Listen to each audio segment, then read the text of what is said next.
Years ago when I was visiting my parents, we were sitting outside kind of cooling off a little bit, and remember I went inside to ask if they wanted some lemonade. We were all outside, so I said, Dad, would you like some lemonade? And a voice came from inside the house. Dad's outside. A voice came from inside that said, no, he's fine. He doesn't want any lemonade. No, this is not vaudeville. No, this is not Hollywood.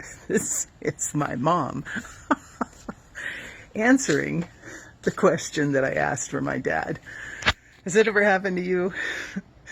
Mom said, well, she got a little sheepish. Well, I know him so well. It's like, that was very funny. Thousands of years ago, there is a shepherd who has a heavy heart, who's going to take his flock to a place where they can graze and he can gain some perspective. And he gets to the hillside, and he's there among his sheep, and he sees in front of him this bush that's fully engulfed in flame. Not just like delicately burning here and there, but fully engulfed. Black smoke pouring off the top of it. And he approaches the bush and he says, what the heck, to himself? What's going on here? Looks around, that's the only bush that's burning. And he gets a little nearer, and a voice comes forth from the bush and says, take off your shoes. You're on holy ground. And he takes off his shoes and moves closer and says, who are you? And the voice answers, I am who am. And Moses knows immediately who is speaking to him. The voice of the divine, the voice that cannot be defined by humanity. We who attempt to encapsulate God and try to express and define what God is like, speaks now directly to Moses and gives him the name that no other name would describe. I am. I am 1,000 years ago. I am today. I am 1,000 years from now. I am fully present, always. Moses is stunned, amazed, grateful, awed. The voice continues now to ask Moses a favor that will forever change the trajectory of the Hebrew people, and all of us, for that matter.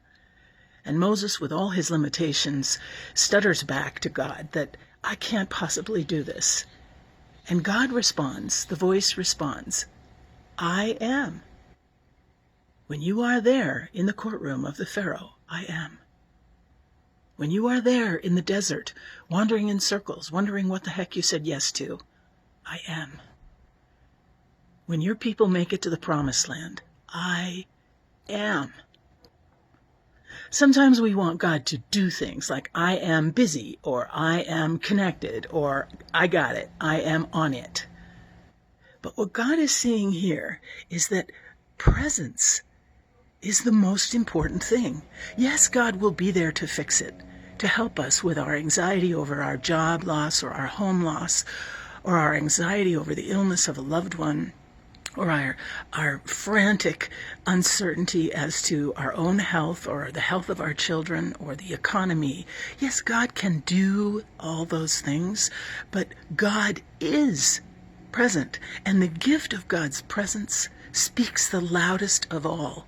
Sometimes when we are in the deepest chaos for ourselves, all we need is not to have something fixed, but to have someone with us, someone present. Just be with me. Help me process. And in this moment where Moses encounters the divine being in a way that is so profound, so Hollywood-esque, it is established once and for all that God's presence with us, with you, is the most important thing God wants to communicate. I am. And if we take a moment and we really pay attention, we know that our own identity is filled with the divine. We are filled with aspects of the divine nature. And there is a greeting in Sanskrit that I think is so beautiful, the word namaste. When you greet someone, meet someone, you bow your head and you place your hands together as in prayer. And namaste means, I honor the divine in you. I recognize the divine in you, and I am present to that divine. My eyes are open to it. And the greeting is returned, namaste. I honor the divine in you. I recognize the divine in you. That presence that speaks so much louder than actions. Today, let's spend a little time reflecting on that. We have the presence of God with us at all times. Even when we feel like God isn't doing anything, I am, says God.